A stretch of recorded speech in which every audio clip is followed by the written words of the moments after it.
नमस्कार साथियों, मैं सुकुमार सर एक बार पुनः आपका उदयपुर के सरजी स्टडी सेंटर पर भव्य अभिनंदन करता हूं। साथियों स्वागत कर रहा हूं।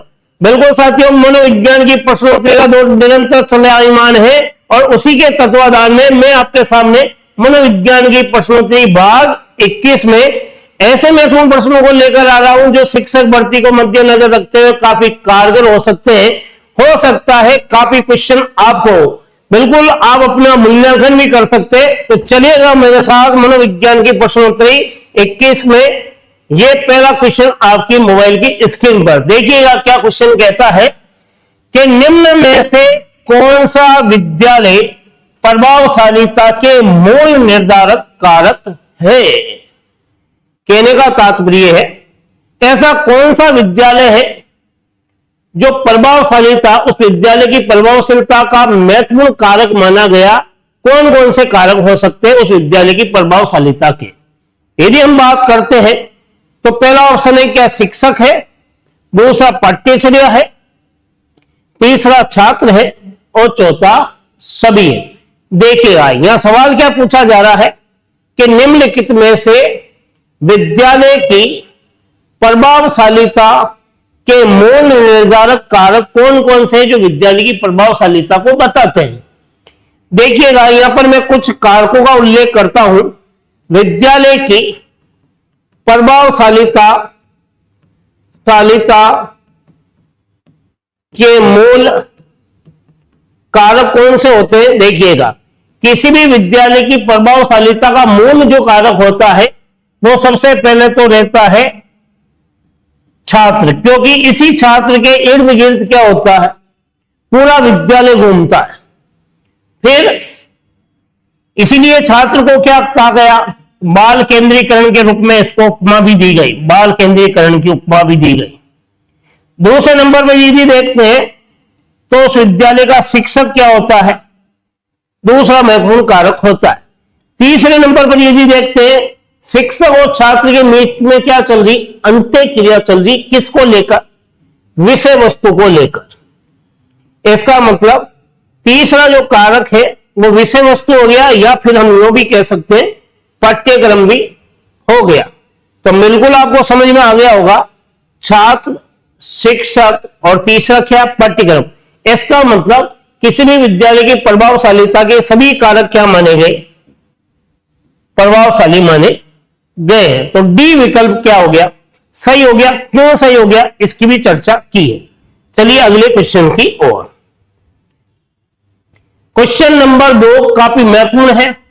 बिल्कुल जितने भी मेरे शिक्षक भर्ती की तैयारी करने वाले जो भी मेरे भाई है, बहन है, जो मेरे अनुज है या अग्रज है, बिल्कुल उनसे निवेदन है कि इस प्रश्नोत्तरी को ज्यादा से ज्यादा आप देखिएगा, शेयर कीजिएगा, आपका खुद का आकलन कीजिएगा। बहुत ही जबरदस्त क्वेश्चन है ये। एक संतुलित व्यक्तित्व वह है जिसमें पर्सनालिटी में से ये क्वेश्चन पूछा गया और पर्सनालिटी के सिद्धांत में से ये क्वेश्चन पूछा गया।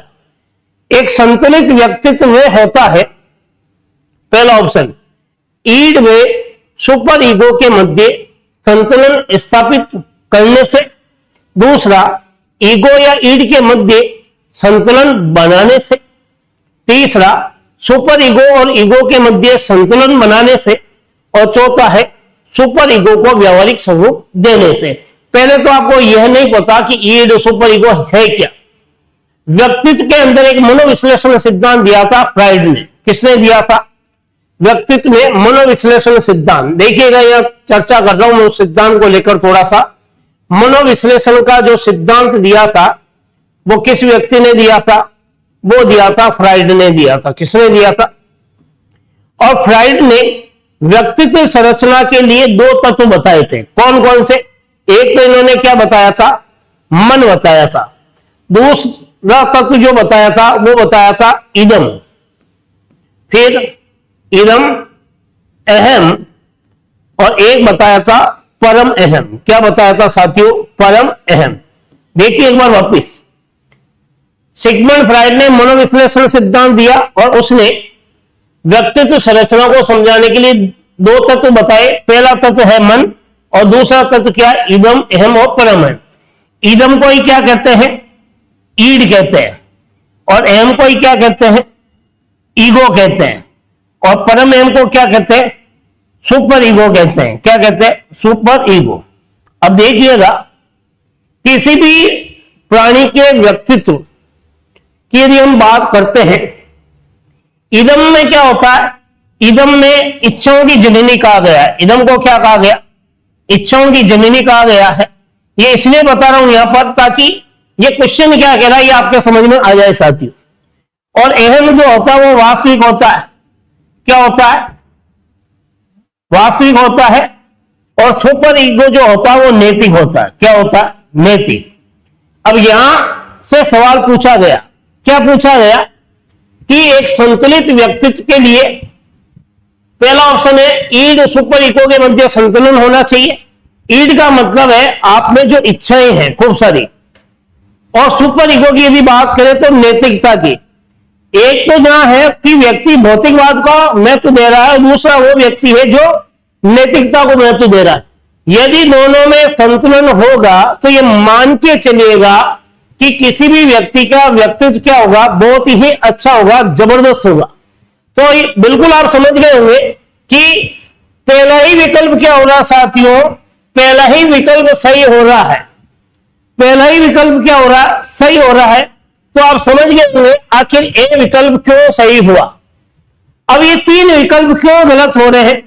क्योंकि अपन किसी भी व्यक्तित्व की यदि बात करें, मान ले भौतिकवाद तो बहुत हावी है और नैतिकता यहां पर है, तो तालमेल नहीं है, तो संतुलित व्यक्तित्व होगा क्या? नहीं होगा साथी। दूसरे नंबर की यदि बात करें, ये क्यों गलत हो रहा है? एक तो आ रहा ईगो और दूसरा क्या आ रहा? ईड। मतलब कि एक तो क्या आ रहा? ईगो आ रहा और दूसरा क्या आ रहा? कलर चेंज कर लेते हैं थोड़ा सा, अच्छा रहेगा बेटर। एक क्या आ रहा है? ईगो आ रहा है और दूसरा क्या आ रहा है? ईड। देखिएगा, यदि इच्छाएं हैं और वास्तविकताएं हैं, इच्छाएं हैं और वास्तविकता में यदि संतुलन है तो इसका कोई ज्यादा प्रभाव नहीं रहेगा। संतुलन का होता है, संतुलन होता है कि इच्छा तो क्या हमारी गुलाब जामुन खाने की, इच्छा तो आपको रिट क्लियर करने की है, ठीक है, इच्छा है, लेकिन आप उसके लिए पढ़ाई नहीं कर रहे हो, तो इच्छा कैसे संतुलित होगी? दोनों पूरी हो जाएगी क्या? तो तालमेल होने से ही तो इच्छाओं की क्या होती? पूर्ति होती। तो देखिएगा, ये तो दोनों सेम है, तो यहां पर दोनों का संतुलन होने से आपके व्यक्तित्व को लेकर कोई भी बात, क्योंकि नैतिकता तो आई नहीं। जब नैतिकता नहीं है इसमें, तो यह विकल्प क्या हो गया? गलत हो गया। फिर है सुपर ईगो और ईगो के मध्य संतुलन। देखिएगा, एक है सुपर ईगो और साथ में क्या है? ईगो। आपको वास्तविकता पता है कि चोरी करना, यह आपको पता है, लेकिन वास्तविकता पता है कि चोरी करोगे तो आपको हो सकता है डांट भी पड़ सकती है, हो सकता है आपको जैसी भी हो सकती है। और सुपर ईगो यह कहता है कि चोरी करना गलत है। तो दोनों के बीच में तालमेल तो है, लेकिन इच्छा ही नहीं है। तो कहने का मतलब है जब तक ईड साथ में नहीं होगा तब तक ये मान के चलिएगा संतुलन को लेकर अपन कुछ भी कह नहीं सकते हैं। तो ये दूसरा तीसरा जो विकल्प है इस वजह से क्या हो गया? गलत। चौथा है सुपर ईगो और व्यवहारिक स्वरूप। केवल आप में नैतिकता ही बात है कि सदैव भला करो, आप में कोई भौतिक सुख की इच्छा नहीं है, आप कुछ भी नहीं चाहते हो कि हम भी कुछ करें, तो केवल नैतिक भाव रहेगा, तो केवल व्यक्तित्व में वो आकलन नहीं होगा। तो क्या कह रहा है? एक संतुलन समायोजन का होता है, जो एक ज्यादा एक कम है। तो इन दोनों की जो बात हो रही ईड और सुपर ईगो को लेकर, यह संतुलन स्थापित जो होता है वो एक तरह से क्या है?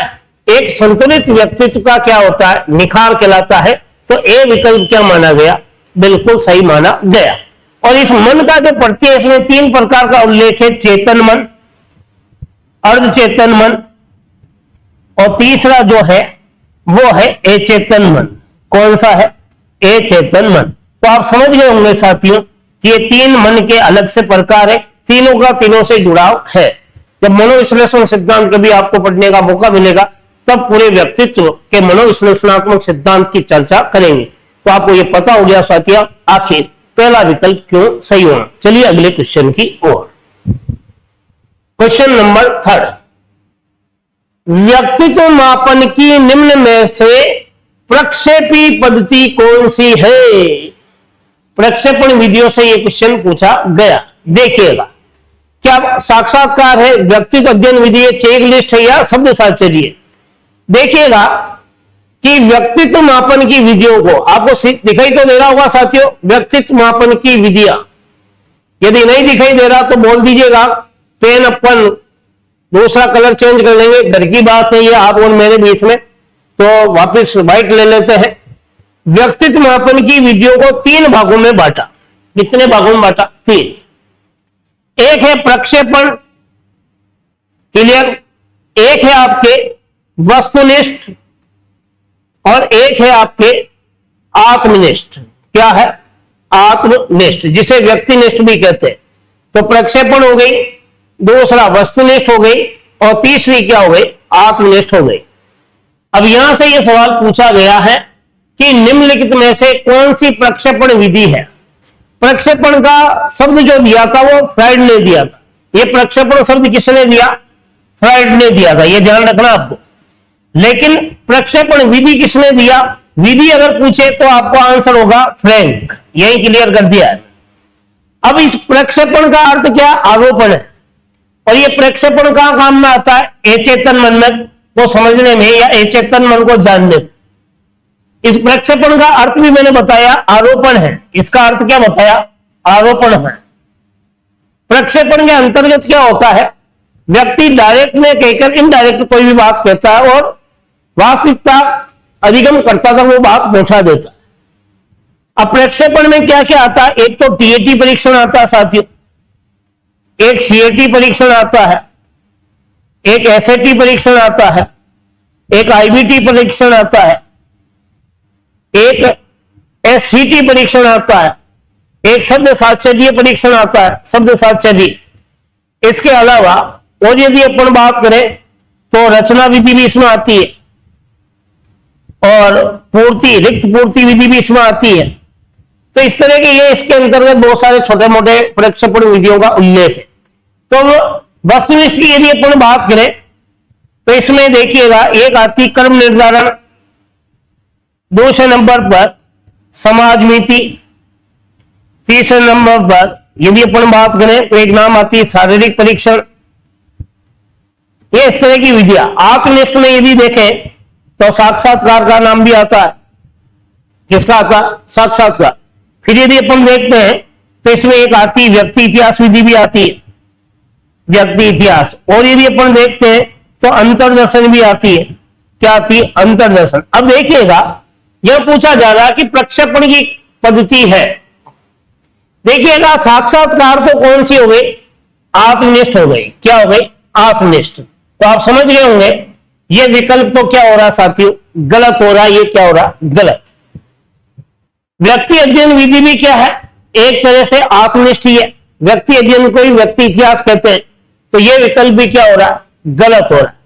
और चेक लिस्ट की यदि हम बात करें तो यह व्यक्तित्व मापन की विधियां नहीं है। चेक लिस्ट को कई बार बुद्धि परीक्षण में, कई बार सृजनात्मक परीक्षण में, कई बार पर्सनालिटी में उतना प्रयोग नहीं होता है। और देखा जाए चेक लिस्ट का जो एक विवरणात्मक विधि के अंतर्गत भी आती है। तो बिल्कुल यह विकल्प भी क्या हो गया? गलत।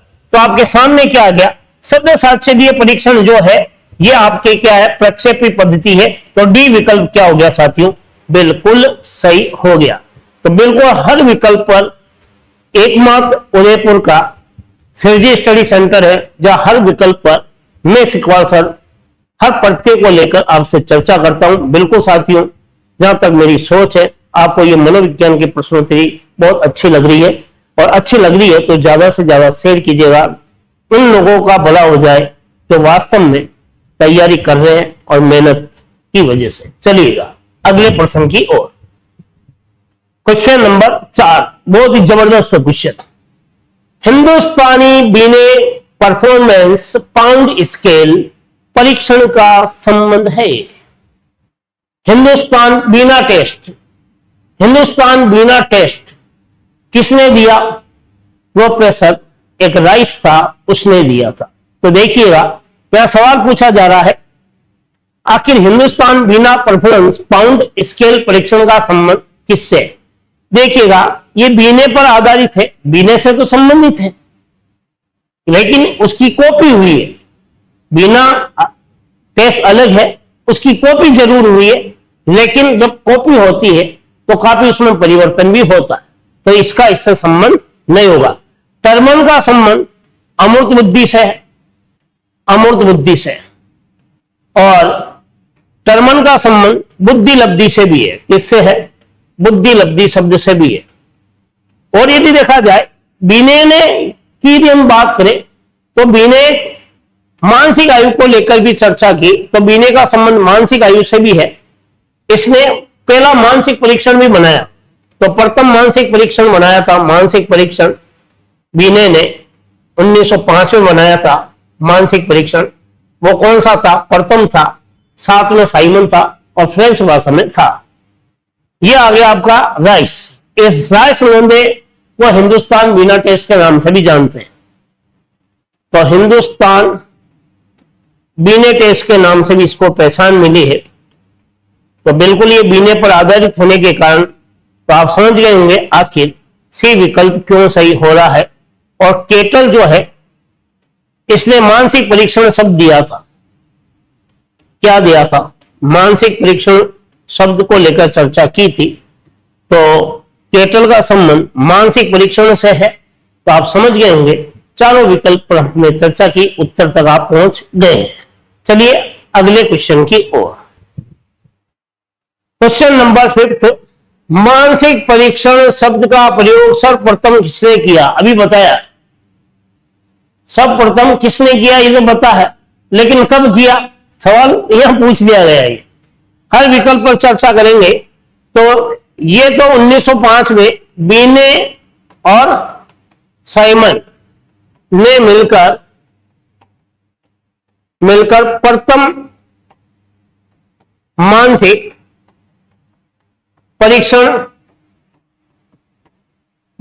परीक्षण का निर्माण किया था। पहला मानसिक परीक्षण का क्या क्या निर्माण किया था?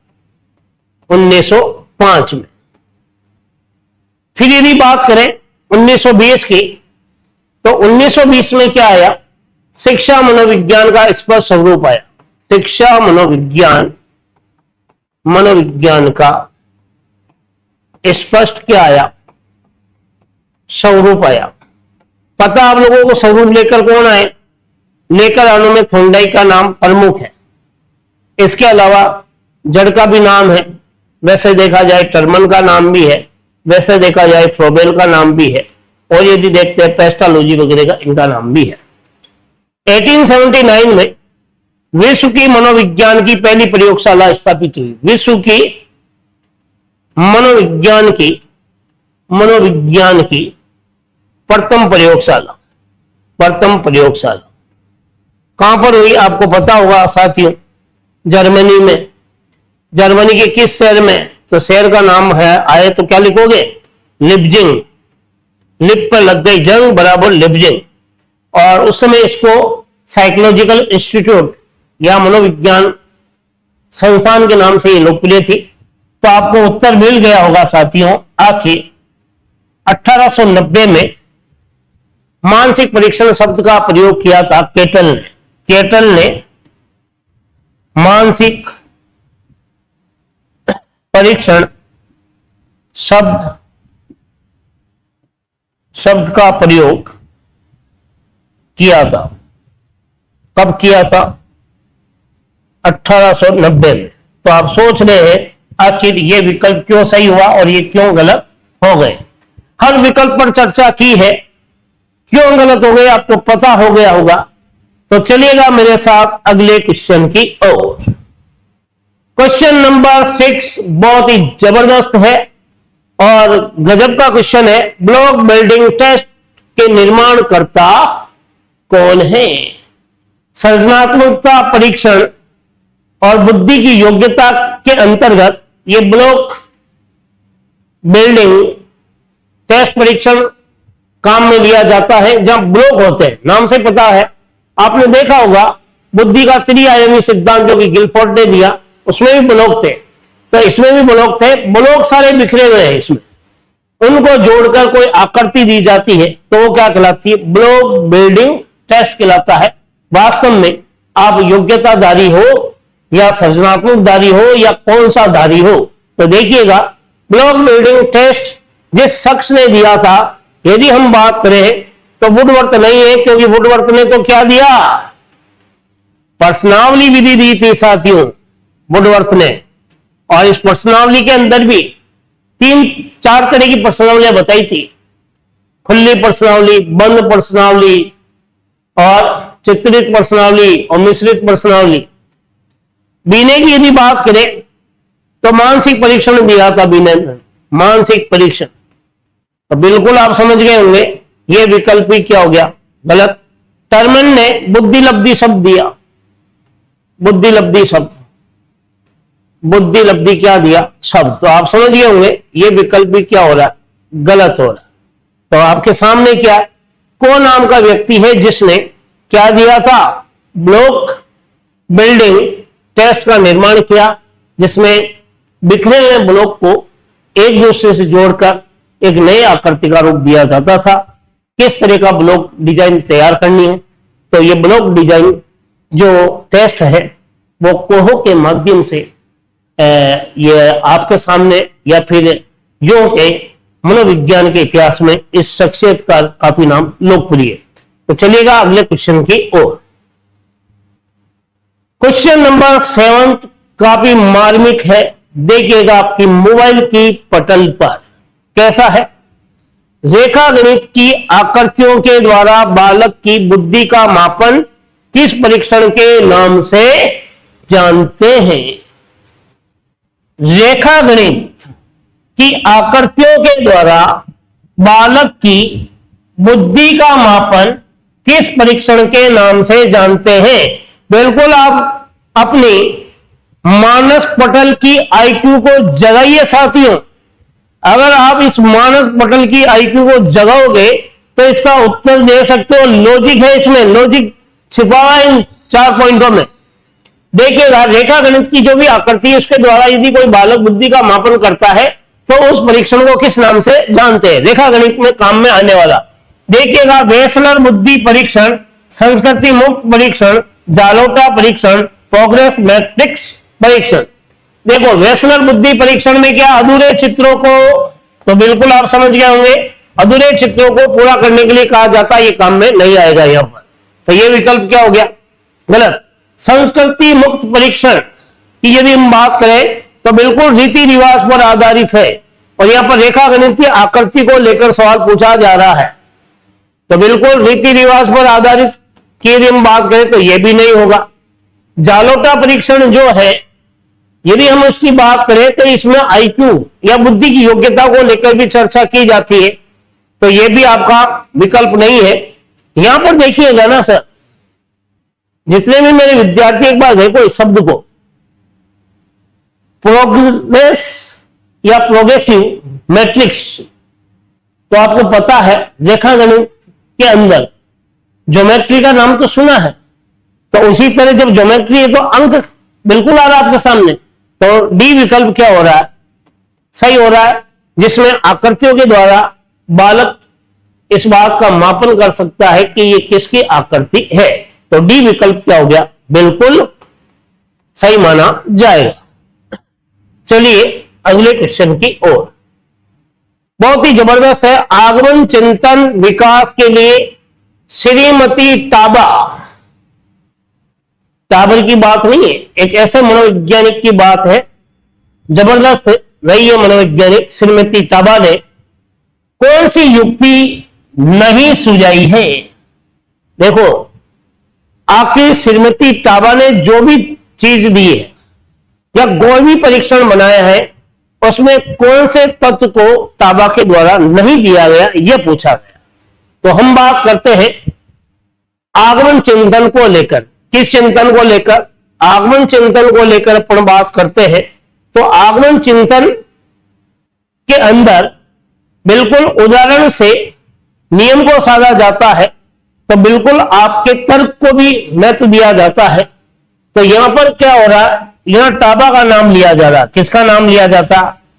ताबा ने अपने आगमन चिंतन में जिन तथ्यों के बारे में उल्लेख किया था उसमें कौन कौन से तथ्य थे, तो देखिएगा ताबा ने पहला क्या किया, पहला इसने कहा दत्त की क्या हो, दत्त की व्याख्या हो। जो भी दत्तों का संकलन कर रहे हो आप, जो भी उदाहरणों का संकलन कर रहे हो और उस उदाहरणों को आप क्या करोगे फिर नियमों में साधोगे, तो उन दत्तों का क्या होना चाहिए, एक तो उचित व्याख्या होनी चाहिए। नंबर 2, दत्तों की अवधारणा स्पष्ट हो। अवधारणा क्या हो, स्पष्ट हो। ऐसा तो नहीं है आपने कोई फर्जी दत्त संकलन कर लिया हो, डाटे इकट्ठे कर लिए हो, तो उसकी कॉन्सेप्ट क्या होना चाहिए, क्लियर होना चाहिए। उसके बाद सैद्धांतिकता पर आधारित हो, सैद्धांतिकता पर क्या हो, आधारित। इसका मतलब वो नियमों में क्या हो, उसके आधार पर नियमबद्ध हो। तो बिल्कुल अब आप सोचिएगा, आगमन चिंतन में ताबा ने 3 तत्वों को क्या दिया, विशेष महत्व दिया था। लेकिन यहां पूछा जा रहा है कौन सी युक्ति नहीं है, कौन सा तत्व नहीं है, तो देखिएगा आपके सामने विकल्प निकल कर आ रहा है दत्त अवलोकन। अवलोकन का संबंध किससे है, सामाजिक अधिगम से। किससे है, सामाजिक अधिगम से है। उसमें अवलोकन को महत्व दिया जाता है, जो कि बांडुरा का सिद्धांत है। किसका है, बांडुरा का। तो ये विकल्प क्या हो रहा है, ये तत्व नहीं है, बाकी 3 तत्व है। लेकिन जो पूछा जा रहा, तो ए विकल्प क्या हो गया आपके, बिल्कुल सही हो गया। और ये क्या हो गए, ये सारे तत्व में शामिल हो गए और वो तत्व में शामिल नहीं हुआ। तो ए क्या हो गया, ऑप्शन बिल्कुल करेक्ट माना गया है। ए विकल्प क्या माना गया, करेक्ट। चलिए अगले क्वेश्चन की ओर। क्वेश्चन नंबर 9 आपकी मोबाइल की स्क्रीन पर चुटकियों के साथ।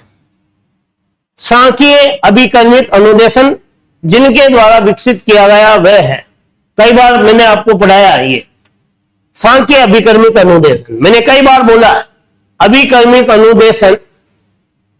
अभिकर्मित अनुदेशन की बात हो रही है, टेंशन की नहीं, अभिकर्मित अनुदेशन की।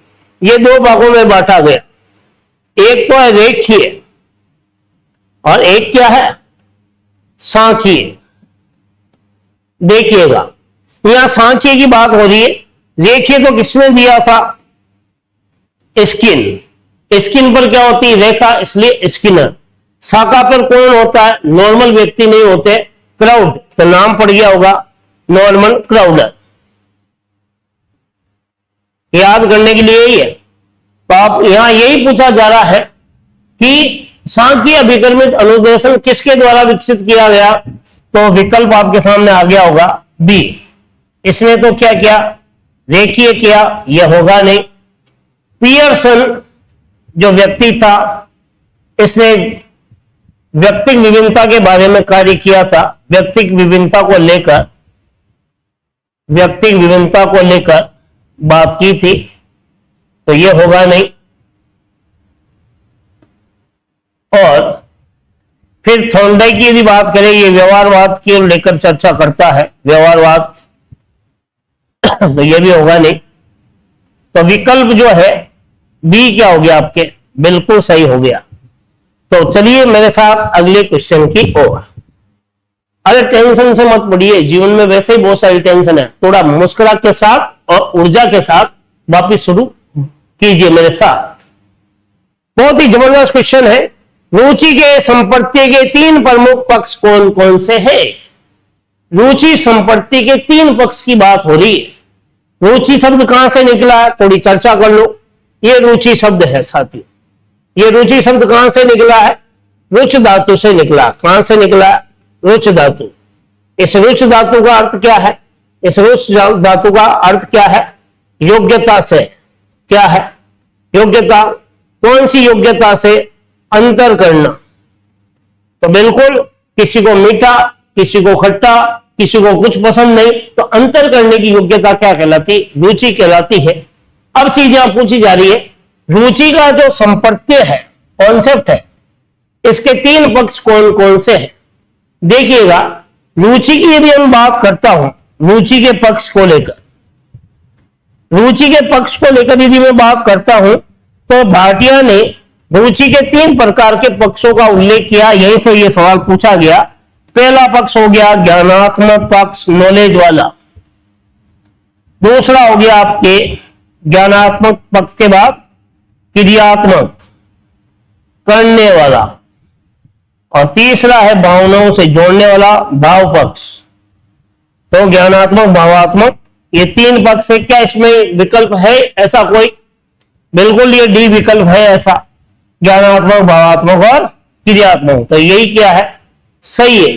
अब आप सोच रहे हो ये विकल्प ऊपर वाले क्यों गलत हो रहे हैं? देखिएगा, रुचि का संबंध पक्ष को लेकर सवाल पूछा गया।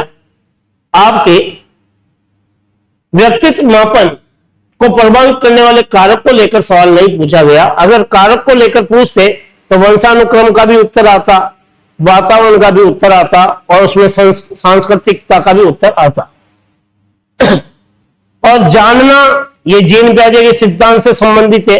मूल प्रवृत्ति जो कि मैकडूगल पर आधारित है, और ये वापस वंशानुक्रम आ गया। तो कहने का मतलब ये तीनों विकल्प में अलग अलग व्यक्तियों के द्वारा जो वर्गीकरण किए गए उनके एक एक तत्व को लेकर शामिल किया गया, इसलिए ये तीनों विकल्प क्या हो गए? यहाँ गलत हो गए। और रुचि को लेकर पूछा तो तीन पक्ष बताए गए जो आपके सामने उत्तर के रूप में है। चलिए अगले क्वेश्चन की ओर। आत्म प्रत्यय, सेल्फ कॉन्सेप्ट। देखिएगा, आत्म संप्रत्यय जो शब्द सबसे पहली बार जिस शख्सियत ने दिया था उस शख्सियत का नाम है रेन डैश कोर्स ने यह शब्द दिया था। कौन सा? आत्म संप्रत्यय। तो यहां पर यही सवाल पूछा गया कि आत्म प्रत्यय की चर्चा सबसे पहले किसने की, और ये नाम आ गया यहां पर। तो ये आंसर तो क्या हो गया आपके? सही।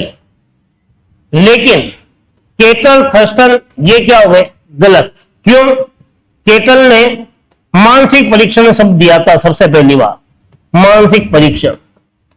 इसके अलावा केटल ने यह मानसिक परीक्षण शब्द कब दिया? 1890 में।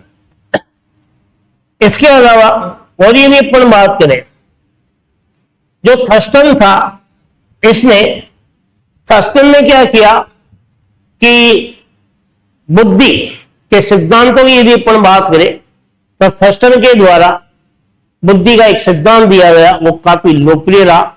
और वो सिद्धांत थर्स्टन ने 1938 में दिया था। तो उस सिद्धांत को हम बात करें तो संघ का सिद्धांत भी कहते हैं, जिसमें थर्स्टन और केली ने शुरुआत में 13 तत्वों का समूह बताया था। तो समूह तत्व का सिद्धांत या संघ का सिद्धांत जो दिया था, किसने दिया? थर्स्टन ने। समूह तत्व का सिद्धांत या फिर संघ का सिद्धांत किसने दिया? थर्स्टन ने दिया। कब दिया? 1938 में दिया। और किस किताब में दिया? तो बिल्कुल किताब की यदि नाम ले तो प्राथमिक मानसिक योग्यताएं, प्राइमरी मेंटल एबिलिटी। तो यह विकल्प इस वजह से क्या हो गया? गलत हो गया। रायबर्न की यदि हम बात करें तो रायबर्न ने मनोविज्ञान के इतिहास को कालक्रम के अंतर्गत को लेकर चर्चा की, और बहुत जगह और भी कई तरह के कथन भी इस व्यक्ति ने कहे। तो बिल्कुल यहां पर आत्महत्या को लेकर कोई चर्चा नहीं है। केवल बी विकल्प आपके सामने क्या है? बिल्कुल सही है। बाकी के विकल्प क्या है? गलत हो गए। चलिए अगले क्वेश्चन की ओर। देखिए, चिंतन के प्रमुख प्रकार है। आखिर चिंतन के कौन कौन से प्रकार है? थोड़ा सा पानी पी लेते हैं, मेरे साथ आप भी आनंद लीजिएगा। और चिंतन के प्रकारों की लेकर चर्चा कर रहे हैं। देखिएगा साथियों, ये चिंतन टॉपिक अगर देखा जाए तो आपके सिलेबस में एक जबरदस्त टॉपिक है। और जितने भी पुराने बीएड किए हुए, जिन्होंने 1 साल की बीएड की है, तो उस समय बाकायदा पूरी साइकोलॉजी पाठ्यक्रम का हिस्सा होती थी। जिसमें चिंतन को भी पढ़ाया जाता था। लेकिन पिछले कुछ सालों में काफी जो परिवर्तन हुआ, तो अब पाठ्यक्रम का ये हिस्सा बीएड में तो नहीं है, लेकिन आपकी शिक्षक भर्ती में पाठ्यक्रम का हिस्सा है। चिंतन शक्ति के कारण ही मनुष्य अन्य प्राणियों से क्या है, श्रेष्ठ है। और चिंतन के कई प्रकार हैं, तो यहां पर यही पूछा जा रहा है चिंतन के कौन कौन से प्रकार है। चिंतन के प्रकारों को लेकर यहां सवाल पूछा गया है। तो प्रकारों की यदि अपन बात करें तो पहला प्रकार है प्रत्यक्ष चिंतन। पहला क्या है, प्रत्यक्ष। दूसरे नंबर की यदि अपन बात करें तो कल्पनात्मक चिंतन आता। कौन सा आता, कल्पनात्मक चिंतन। तीसरे नंबर की यदि बात करें तो आता प्रत्यय चिंतन। क्या आता, प्रत्यय चिंतन। चौथे नंबर की यदि अपन बात करें तो आता तार्किक चिंतन। क्या आता, तार्किक चिंतन। और यदि अपन बात करें तो एक नाम आता अमूर्त चिंतन भी। क्या आता, अमूर्त चिंतन भी आता है। लेकिन विशेष रूप से 4 चिंतनों को विशेष महत्व दिया गया है। अब आप सोचिएगा, आखिर चिंतन का प्रमुख प्रकार है। अब ये इतने सारे चिंतन है, इसमें सबसे ज्यादा क्या पूछा जा रहा है, प्रमुख प्रकार कौन सा चिंतन है, या प्रमुख प्रकार कौन कौन से है। देखिएगा, अगर बात करें प्रमुख, तो प्रत्यक्ष भी प्रमुख है। एक बात बताइए, प्रत्यक्ष चिंतन कब करते हो, जब आपके सामने कोई समस्या है। एक बात सोचिएगा, इस चिंतन को तो पशु पक्षी भी कर लेते हैं, पशु पक्षियों के द्वारा भी किया जाता है। क्यों, कैसे, गाड़ी हॉर्न देती है तो क्या पशु पक्षी उसके सामने जाते हैं कि ला आजा, मैं तेरे सामने, तू मेरे सामने। जो सामने जब कोई है, खड्डा होता है, तो आप देख कर पार करते हो ना, उस खड्डे को ढाक कर पार करते हो। क्या उस खड्डे में जाके कहते हो कि बस हम तो ऐसे ही चलने वाले, तो नहीं। तो इसको पशु पक्षी, छोटे बच्चे या मंदबुद्धि बालक भी इसका प्रयोग कर लेते हैं। तो ये प्रत्यक्षीकरण पर आधारित है, तो ये भी क्या है, प्रमुख है। दूसरा, कल्पनात्मक चिंतन को रचनात्मक चिंतन कहते हैं। जैसे कवि कल्पनाएं करता है, तो ये भी मुख्य है। प्रत्येक ये अनुभव पर आधारित है। किस पर आधारित है, अनुभव पर आधारित है। अनुभव और प्रशिक्षण के द्वारा प्रत्यय जितने अधिक स्पष्ट होंगे। महात्मा गांधी का नाम लेते ही आपके सामने क्या आती, प्रतिमा। किसकी, महात्मा गांधी की। क्योंकि आपके प्रत्यय यानी कॉन्सेप्ट क्लियर है। तो कॉन्सेप्ट जितना क्लियर होगा, प्रत्यय चिंतन उतना ही क्या होगा, प्रभावी होगा। और तार्किक चिंतन जो कार्य और कारण पर आधारित है। इसी तार्किक चिंतन को जॉन डीवी ने वैचारिक चिंतन की संज्ञा दी। तो बहुत सारे यहाँ क्वेश्चन तैयार हुए, तो समझ गए होंगे आपके चिंतन के प्रमुख प्रकार है। सभी चिंतन के क्या है साथियों, प्रमुख प्रकार है। यह सवाल यह पूछा जाता, चिंतन में निम्नलिखित में से चिंतन का महत्वपूर्ण स्थान कौन सा प्रमुख है, तब तो आपका उत्तर क्या आता, उस समय आपका कल्पनात्मक चिंतन आता। अभी आपके डी विकल्प क्या माना जाएगा, बिल्कुल सही माना जाएगा। तो चलिएगा मेरे साथ अगले क्वेश्चन की ओर। क्वेश्चन नंबर 13 कौन सा है, क्वेश्चन नंबर 13। वुंड से पहले मनोविज्ञान तो बहुत था, लेकिन कोई भी मनोवैज्ञानिक नहीं था। बहुत ही जबरदस्त क्वेश्चन है। शायद संभवतया ये पहली बार आप सुन रहे हो, किसी भी गाइड में ये उल्लेखित नहीं होगा। वुंड से पहले मनोविज्ञान तो बहुत था, यानी कि मनोविज्ञान का अतीत तो क्या है, बहुत था, लेकिन कोई मनोवैज्ञानिक नहीं था। यह कथन किसने कहा है, तो देखिएगा, एबिगास ने तो यह कहा मनोविज्ञान का अतीत बहुत लंबा है, इतिहास छोटा है। यह कथन तो किसने कहा, एबिगास ने। इसका मतलब इस कथन का विकल्प एबिगास नहीं है। सुकरात प्रश्नोत्तर को लेकर बात की, प्रश्नोत्तर विधि को, प्रश्नावली नहीं है, प्रश्नोत्तर विधि को, तो ये विकल्प भी क्या है, नहीं है। डेकार्टे था जिसने मनोविज्ञान को आत्मा का और बाद में भौतिकवाद का भी समर्थक हुआ, तो ये विकल्प भी क्या है, दोनों ही नहीं है। तो आप समझ गए होंगे विकल्प कौन सा। बोरिंग ने इस कथन को कहा, बी विकल्प क्या है साथियों, बिल्कुल करेक्ट माना जाए। बोरिंग ने यह बात कही थी कि वुंश से पहले मनोविज्ञान तो बहुत था लेकिन मनोविज्ञानी नहीं थे। तो चलिए अगले क्वेश्चन की ओर। क्वेश्चन नंबर 14 आपके मोबाइल की स्क्रीन पे देखिएगा। निम्नलिखित में से सूक्ष्म चलन कौशल का उदाहरण है। माइक्रो टीचिंग आपने पढ़ी है, बीएड तो की है, डीएलएड तो की है। माइक्रो टीचिंग क्योंकि वर्तमान में हमने 2 मंथ मेथड पढ़ा है, 1 वीक सीरीज, उसको भी साथियों हम 1 डे सीरीज में पढ़ते हैं क्योंकि हमारे पास समय कहां है। इसी वजह से ये उत्तर आप नहीं दे पा रहे हो। उत्तर के लिए दिमाग चलाइएगा। सूक्ष्म चलन कौशल का उदाहरण कौन सा है? क्या चढ़ना है, दौड़ना है, कूदना है, लिखना है?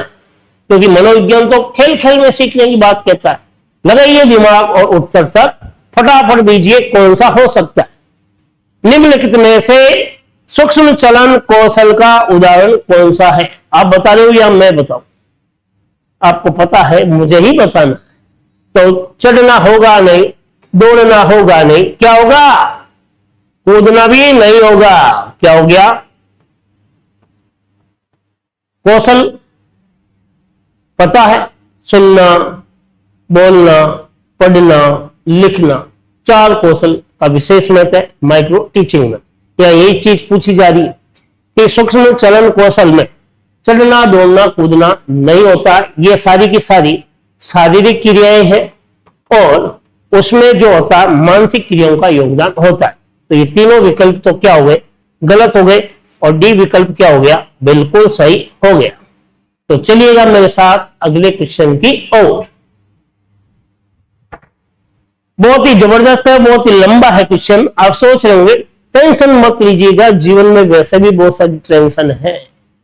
देखिए क्वेश्चन नंबर 15। एक बच्चे को लाल गुलाब का कांटा चुभ गया जिसे उसे काफी चोट पहुंची। आगे चलकर वे लाल पोशाक या लाल किसी भी चीज को देखकर डरने लगता है। यही उदाहरण है। एक कोई बच्चा है, किसी लाल गुलाब को देखा, आपको पता है गुलाब में कांटे होते हैं, लेकिन आप तो उसको किसका प्रतीक मानते हो? स्नेह का प्रतीक मानते हो। देखिए जहां दर्द है वहां निश्चित स्नेह भी है। बात हो रही है एक बच्चे को लेकर।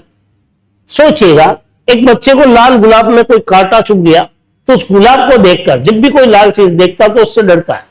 छोटे बच्चे खेल रहा है और खेलता हुआ बच्चा अचानक किसी गर्म चीज पर हाथ डाल देता है तो उस चीज को, उससे मिलती जुलती जो भी चीज होती है उससे वो क्या करता है? डरने लगता है। कई बार आप जब छोटे थे तो आप बार बार रसोई घर में चले जाते थे तो आपकी मदर या आपकी बहन या आपका बड़ा भाई, आप रसोई में नहीं जाओ तो एक मिनिचर कहते ना मॉडल, किसका? छिपकली रखते थे, देख देख बाहर नहीं जाना। उसका उस बच्चे पर क्या हुआ? डर बैठा। फिर उस दीपक को देखकर क्या हुई? अनुक्रिया हुई।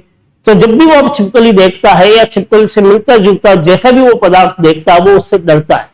तो यहां इन्हीं 4 विकल्पों की भी बात हो रही है। देखिएगा उद्दीपक सामान्यकरण, केवल उस उद्दीपक को लेकर कोई अनुक्रिया नहीं होगी तो ये तो विकल्प होगा नहीं। केवल अनुक्रिया सामान्यकरण, उद्दीपक के बिना अनुक्रिया का कैसे सामान्यकरण होगा? तो ये विकल्प भी होगा नहीं। न तो उद्दीपक सामान्यकरण है न अनुक्रिया सामान्यकरण है, तो फिर वो अनचाहा क्यों डर रहा है? दोनों का ही सामान्यकरण नहीं हो रहा, तो ये विकल्प भी नहीं है।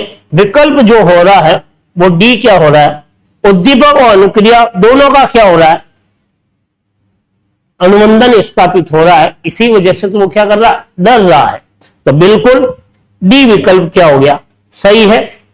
तो एक तरह से ये पावलो के जो सिद्धांत है, शास्त्रीय अनुबंधन का सिद्धांत, जो कि पावलो ने 1904 में दिया था और 1904 में ही पावलोव को नोबेल पुरस्कार मिला है। चलिए आगे की ओर। क्वेश्चन नंबर 16, अधिगम के अंतरण के लिए अध्यापक को क्या करना चाहिए? बहुत ही जबरदस्त है, पिछली भर्ती परीक्षा में यह सवाल आया भी है और फिर दोबारा आ भी सकता है। अधिगम का अंतरण देखिएगा, अंतरण किसे कहते हैं? अंतरण को स्थानांतरण कहते हैं। एक स्थिति में सीखे हुए ज्ञान को दूसरी स्थिति में प्रयोग करना क्या कहलाता? अंतरण कहलाता है। जैसे 6 के अंदर आपने राम रमा शब्द पढ़े हैं, ज्ञान शब्द पढ़ा है, नदी शब्द पढ़ा है, और रिट के अंदर वो शब्द रूप पूछ लिया जाए तो आपने 6th 7th में जो चीज पढ़ी है उस ज्ञान का प्रयोग आपने क्या कर दिया? रिट में कर दिया। तो यही तो अंतरण कहलाता है। तो देखिए इसमें कौन सा अंतरण होगा? अध्यापक को लेकर एक बात चल रही है कि अधिगम के अंतरण के लिए अध्यापक को क्या करना चाहिए। देखिए, एक स्थिति में सीखे हुए ज्ञान का प्रयोग मूल्यांकन करना चाहिए? नहीं होगा। मूल्यांकन तो केवल क्या हो रहा? निर्णय हो रहा है। मूल्यांकन में तो केवल निर्णय हो रहा है, बच्चे ने जो लिखा है कर दिया, जांच दिया, क्या दोबारा उसका प्रयोग कहीं थोड़ी हो रहा है? तो केवल इसमें निर्णय हो रहा है। अधिगम की पुनरावृत्ति करवानी चाहिए। आपने सीख लिया, फिर दोबारा सीख रहे हो, तो उस ज्ञान का प्रयोग कहां हो रहा है? सीख लिया, उसकी पुनरावृत्ति कर रहे हो। तो ये तो थॉर्नडाइक के सिद्धांत पर आधारित है, इसलिए विकल्प है नहीं। अधिगम का उपयोग नई समस्या के समाधान के लिए होगा? बिल्कुल होगा, सी विकल्प। क्यों है? आपने पहले कोई चीज सीखी, दोबारा कोई समस्या आ गया, तो उस पूर्व अनुभव का आपने इस नई समस्या के समाधान में क्या किया? प्रयोग किया। तो यही तो अंतरण कहलाता है। तो ये सी विकल्प बिल्कुल सही है। और अधिगम से होने वाले व्यवहार परिवर्तन को देखकर ये तो शिक्षा मनोविज्ञान को लेकर कथन है, तो ये डी विकल्प तो होगा नहीं। विकल्प केवल क्या है साथियों? विकल्प जो सही है वो सी बिल्कुल करेक्ट है। चलिए अगले क्वेश्चन की ओर। क्वेश्चन नंबर 17, इब्राहिम मैस्लो के पदानुक्रमिक सिद्धांत में कौन सी मांग नहीं है या कौन सा पद नहीं है? देखिएगा, हम बात कर रहे हैं इस इब्राहिम मैस्लो की। यहां पर बहुत सारे पेनों का अभी प्रयोग करेंगे। इब्राहिम मैस्लो ने एक सिद्धांत दिया था, मांग का सिद्धांत। क्या दिया था? मांग का सिद्धांत। और मांग के सिद्धांत को समझाने के लिए इसने एक चित्र निरूपण किया था। वो चित्र मैं आपके सामने बनाने जा रहा हूं। देखिएगा, आपको दिखाई दे रहा या नहीं दिखाई दे रहा मुझे नहीं पता। इस तरह का इस व्यक्ति ने चित्र बनाया था और उसमें सबसे पहले इसने क्या रखी थी? एक मांग जो रखी थी वो रखी थी जैविक मांग। कौन सी रखी थी साथियों? जैविक मांग। दूसरे नंबर पर इसने एक मांग रखी थी, वो रखी थी सुरक्षा की मांग। क्या रखा था? सुरक्षा मांग। तीसरे नंबर पर इसने एक मांग रखी थी सामाजिक मांग। क्या रखी थी? सामाजिक मांग। तो जैविक मांग, सुरक्षा की मांग, सामाजिक मांग, और चौथे नंबर पर इसने रखा था आत्मसम्मान की मांग, और पांचवें नंबर पर इसने रखा था आत्म अनुभूति की मांग। तो ये एक तरह से इसने इस मांगों को चित्र निरूपित किया है। किसने? मैस्लो ने। यही इसका सिद्धांत था। तो अब इस सिद्धांत को आप समझोगे तो आपको ये उत्तर निकल के आएगा कि 5 मांग रखी थी। तो इब्राहिम मैस्लो ने पदानुक्रमिक सिद्धांत में कौन सी मांग नहीं है? तो देखिएगा, पहली मांग जैविक, दूसरी सुरक्षा, तीसरी सामाजिक, चौथी सम्मान, और पांचवी आत्मानुभूति। देखो, जैविक मांग है तो है। ये पूछा कौन सी नहीं है? नहीं पूछ रहा। तो ये तो है, आत्मानुभूति भी है, सुरक्षा की मांग भी है। तो कौन सी मांग नहीं है? व्यवहार परिवर्तन की नहीं है। तो यही तो विकल्प पूछ रहा है वो। तो ये तो हो गई सारी मांगे, और जो नहीं है इसमें वो कौन सी है? व्यवहार परिवर्तन की नहीं है। जब इस सिद्धांत को जो मैं पढ़ाऊंगा उसमें और डिटेल से और चित्रों के माध्यम से, यहां तक इब्राहिम मैस्लो का चित्र भी आपके सामने लेकर आऊंगा। बिल्कुल उदयपुर का सीजी स्टडी सेंटर एकमात्र ऐसा स्थान है जहां चित्रों के माध्यम से हर तथ्यों पर कॉन्सेप्ट क्लियर करवाए जाते हैं। तो चलिए अगले क्वेश्चन की ओर। Question number 18। इससे पहले अपन ने पढ़ा था 17 और अब क्या है? 18। एक दिग्भ्रमित किशोर का पथ प्रदर्शन किया जा सकता है। मान लेते हैं कोई किशोरावस्था वाला एक युवक है या युवती है या किशोर है या किशोरी है, वो क्या है, दिग्भ्रमित है। कई बार हम उस अवस्था में आते हैं तो हम क्या हो जाते हैं, भ्रमित हो जाते हैं। तो हमारे भ्रम को वास्तव में ये भ्रम है क्या सत्य है, इसके लिए हमें जो भी दिशा निर्देश देता है व्यक्ति, वो कैसा देना चाहिए? क्या वो लालच देकर? नहीं। यदि वो दोष बताएगा तो बिल्कुल हम और ज्यादा क्या हो जाएंगे, भ्रमित हो जाएंगे। यदि वो फटकार लगाएगा तो हम उस रास्ते पे भी नहीं जाएंगे। यदि हम बात करते हैं उसके प्रशंसा की तो ए विकल्प क्या माना जाएगा, बिल्कुल सही माना जाएगा, क्योंकि एक दिग्भ्रमित जो किशोर या किशोरी है उसको हम बहुत ही उच्च कोटि की भाषा के माध्यम से, प्रशंसा के माध्यम से, कहते ना प्रशंसा के दो शब्द आपको गलत दिशा में जाने से आपको रोक सकते हैं। तो ए विकल्प क्या हो गया, सही। चलिए अगला क्वेश्चन 19, सीखने का व्यवहारिक सिद्धांत द्वारा दिया गया। सीखने का व्यवहारिक सिद्धांत किसने दिया? तो देखिएगा, सीखने के सिद्धांत में से यह सवाल पूछा गया। सीखने के सिद्धांत रिट को मद्देनजर रखकर यदि मैं बात करूं तो दो भाग हैं। एक तो क्या है, व्यवहारवाद, और एक है संज्ञानवाद। बस अब यहीं से सवाल पूछा गया, व्यवहारवादियों में कौन थे कि थॉर्नडाइक था, और व्यवहारवादियों में कौन थे कि व्यवहारवादियों में तो एक नाम आता पावलो है, और व्यवहारवादियों में कौन है कि स्किनर है साहब, और कौन है कि हल है साहब, और कौन है कि गुथरी है साहब। तो अब ये सोचिएगा, व्यवहारवादियों का पूछ रहा है तो यहां पर व्यवहारवादियों में आपको कौन दिखाई दे रहा, थॉर्नडाइक। तो ये विकल्प क्या हो गया, सही। और ये टोलमैन, जीन पियाजे, कुर्ट लेविन, ये सारे के सारे क्या है, संज्ञानवाद से संबंधित है। तो इन सिद्धांतों में से भी कई बार इस तरह के सवाल पूछ लिए जाते। तो चलिए मेरे लास्ट और अंतिम क्वेश्चन की ओर आज क्या जो सेशन है उस पर फिर हम बात करेंगे अगली चर्चाओं में। वैचारिक क्रिया की अवस्था, देखोगे कि विचार कब आता है, किस अवस्था को वैचारिक क्रिया की अवस्था है, तो उस आयु वर्ग को आपको पहचानना। देखिएगा, जन्म से 2 वर्ष विचार को लेकर किसी तरह का कोई औचित्य नहीं। 2 से 7 वर्ष संपत्तियों की थोड़ी बहुत चर्चा होती है। इसमें 7 से 12 वर्ष में तर्क होता है, वो क्या है, प्रत्यक्ष होते हैं, विचार चलते हैं, प्रत्यक्ष, और क्या चलते हैं, विचार चलते हैं। तो बिल्कुल 7 से 12 वर्ष विकल्प क्या होगा, सही है। और यहां पर अमूर्त विचारों का योगदान होता है और यहां पर मूर्त विचारों का योगदान होता है। तो ये तो क्या हो गए, गलत। तो 7 से 12 वर्ष का जो टाइम पीरियड है वो वैचारिक क्रिया की अवस्था बताया गया।